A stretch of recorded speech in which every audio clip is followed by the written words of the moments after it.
Maraming salamat na karapat ng pwesto para iyan. Nuno! Nuno! Hoy! Nakita mo na nga may punso dito, tapos dito ka pa talaga iihi sa bata ko?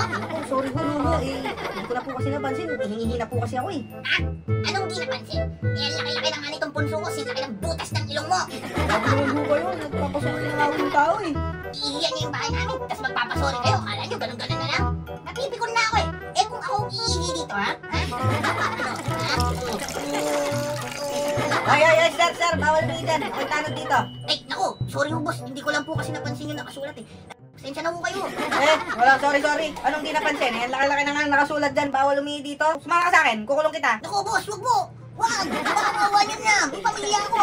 Wag. Yan, bagay sa'yo.